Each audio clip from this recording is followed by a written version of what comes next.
Okay, let's raise big questions now to widen this debate. You're seeing my takeaways on the below the screen, and I'm going to take them to people who've tracked Maharashtra's politics for years. Fadnavis, is he the undisputed big boss of Maharashtra? Is Hindutva plus Vikas now the winning formula? Brand Thackeray, brand Pawar on the wane? Has the Congress, or will the Congress learn its lessons from this rout? Joining me now is my colleague and someone who knows Mumbai and Maharashtra better than anyone else, Ajit's managing editor, Sahil Joshi. Yashwant Deshmukh, founder, C-voter. He was clever enough not to do put numbers there because many pollsters have had a bad day in office. They predicted a major win for the BJP in Mumbai. BJP going over halfway mark, but not two-thirds. Girish Kuber, editor of Lok Satta, Maharashtra's leading newspaper, also joining us. Thank you all very much for joining us. And I want first comments from you all. Girish, your biggest takeaway, if I was to say, when you look at the big picture, what's the biggest takeaway for you? Two things. First is rise of voter base for the Oasis party, number one. Obviously, it's directly proportionate to Congress's loss. And number two, how BJP finishes or gulps down or weakens its allies and then looks at or takes a challenge from the opposition. So it's happening again and again and again in state after state after state. So now here BJP it just we can say scrape through, but the biggest losers along with Thackeray's are Eknath Shinde and Ajit Dada Pawar. I was listening to Milind. I mean, he said ours is a startup. Actually, this is he is contradicting his own boss.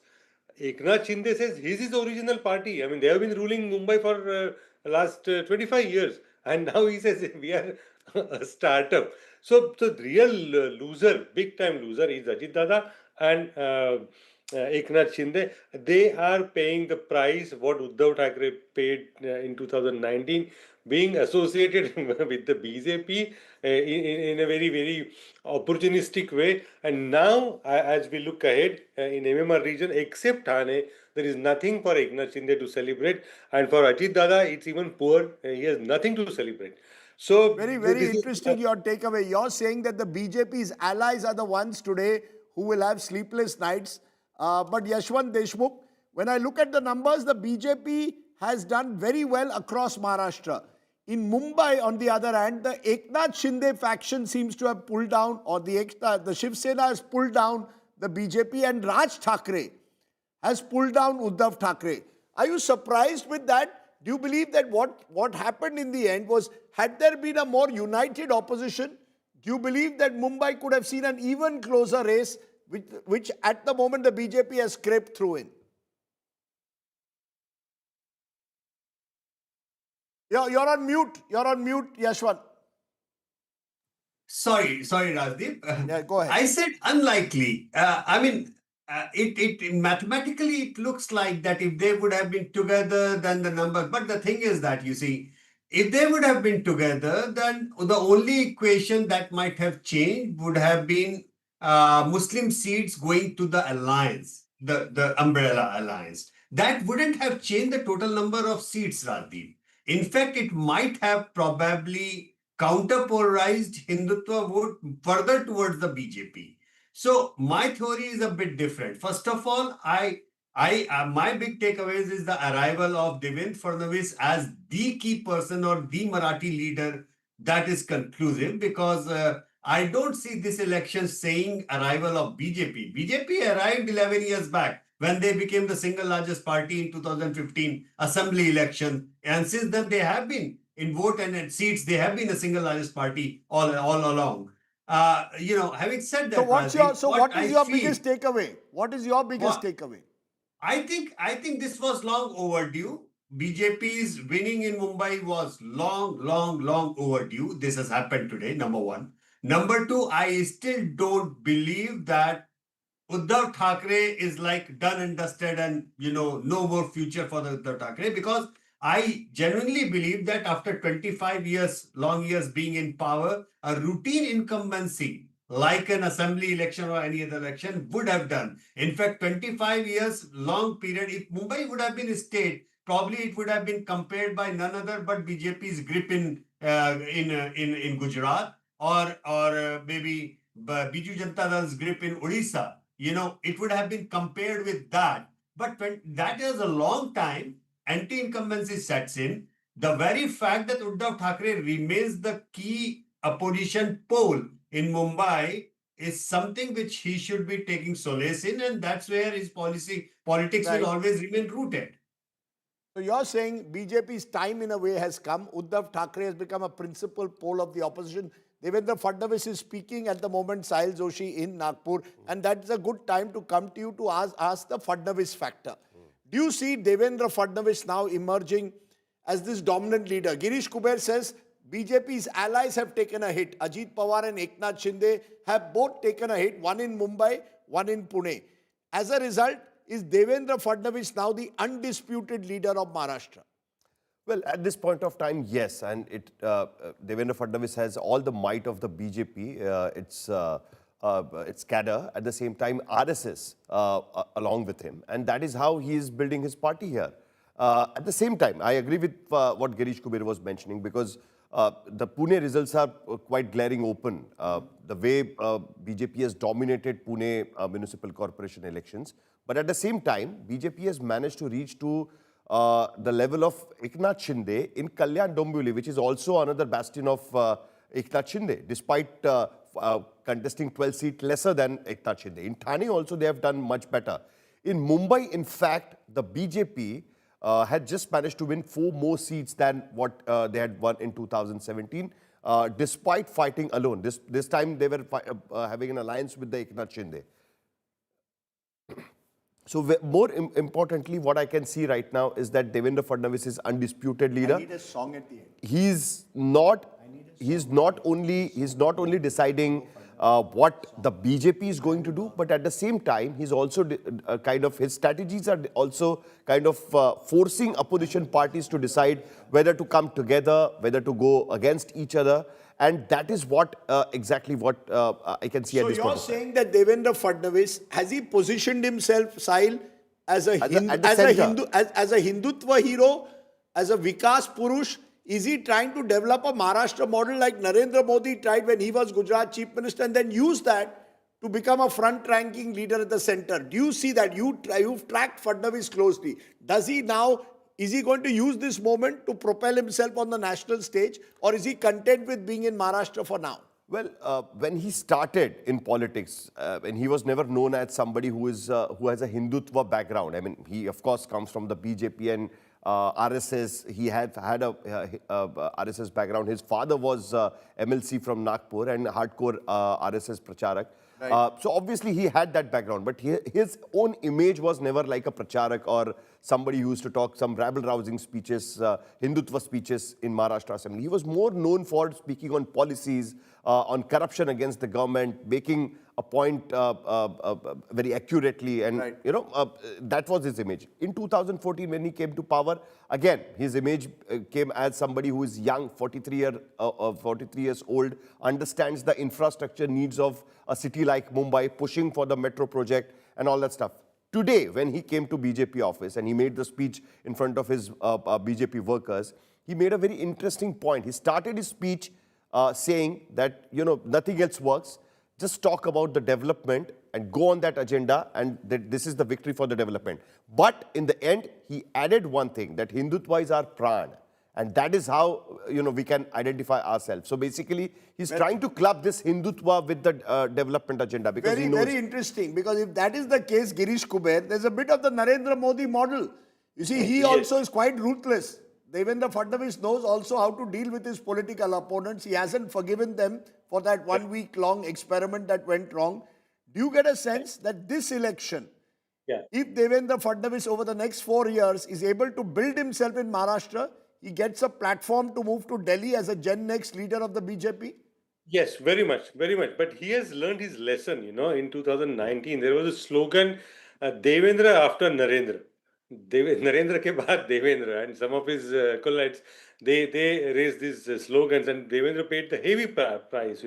And if you remember, Chhattisgarh and Maharashtra went to poll simultaneously, but BJP leadership, Amit Shah, personally handle issues there and he left Maharashtra completely unattended. And that's how Shiv Sena and Congress and NCP alliance came to power. Haryana, sorry, it was not No, Chhattisgarh. Haryana. so are you saying no? Because you see, is this about an individual called Fadnavis, or is Maharashtra becoming a Hindutva state?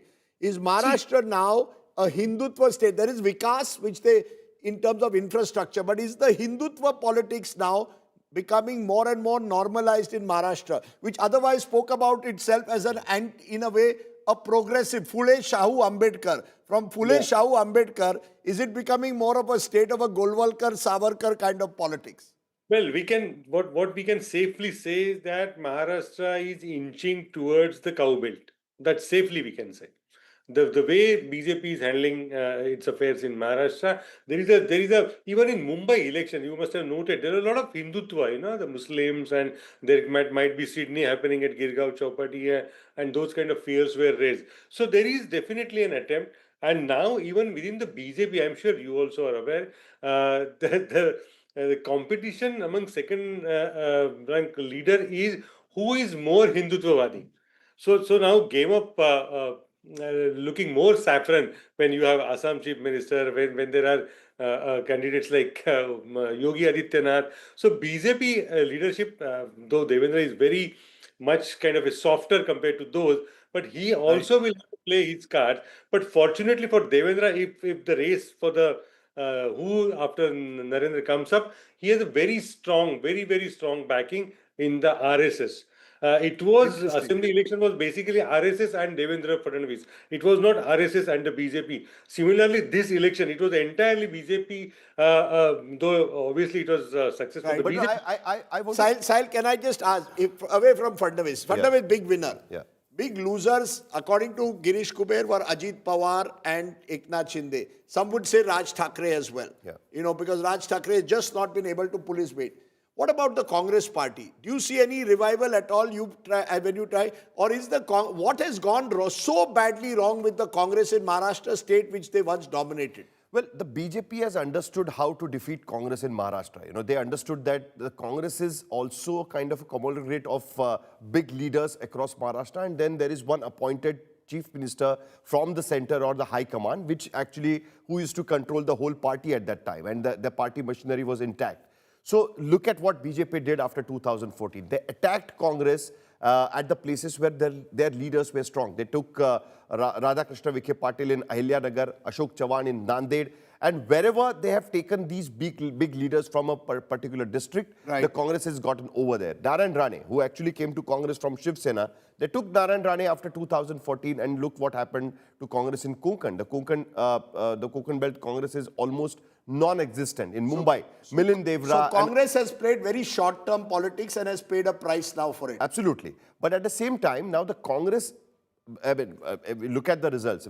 Even now, the municipal corporation, where the Congress has won, where they have the local satrap intact. In Latur, they have won. Amit Deshmukh is there. That's why Vilas Rav Deshmukh's son. In Kolhapur, they have won, or they are the single largest party there, because Satej Patil, the local Congress leader, is still with the Congress party.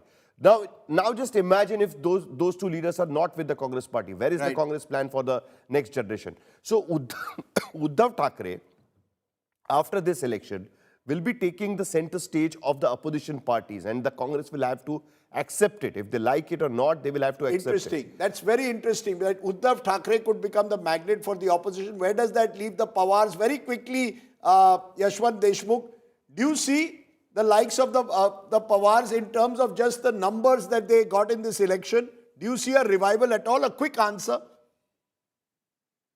Well, Rajdeep, the choice in Maharashtra is now between saffron and deep saffron and the people who are competing for these two tracks. As Mr. Kuber rightly said, it is a state which arguably is no more between secular and the right wing kind of situation. It is a right wing and far right kind of situation. And look at the numbers which they have won. Which is the number one party, which is the number two party, which is the number three party. The top three parties in Maharashtra today are basically looking or competing for the Hindutva circle.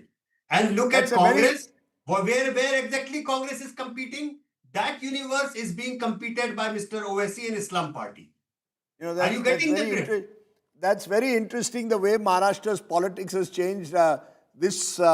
Remember, Girish and I were in the 80s in Maharashtra. It was a very different Maharashtra politics. Then it was internal battles within the Congress, and Maharashtra now is almost being seen, as my guest suggests, competing between pale Hindutva and strong Hindutva. Sahil Joshi, Girish Kuber, Yashwant Deshmukh, great to have you. And just to reflect on that point, just to give you a sobering thought, Shrikant Pangadkar, accused in the murder case of journalist Gauri Lankesh, He won from Jalna. has won from the Jalna Municipal Corporation. Let me repeat that. Shrikant Pangadkar, who is accused in the Gauri Lankesh case, contested the election as an independent.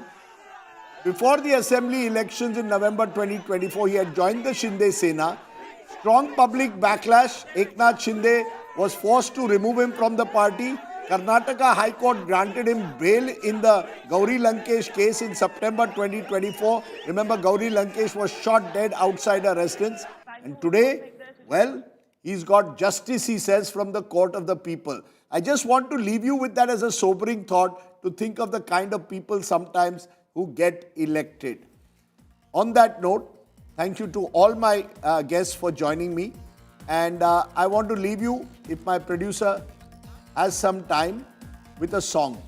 On days like this, you look at the winners, and the winner undoubtedly is the BJP and Devendra Fadnavis. How they've done it, we leave it to you to decide. There's an element of Vikas, element of Hindutva, element of Samdam Dandabhed politics, element of a fragmented opposition, elements of institutional power. Either way, BJP is now party number 1 in Maharashtra. Thanks for watching. Stay well, stay safe. Jai Maharashtra, Jai Hind.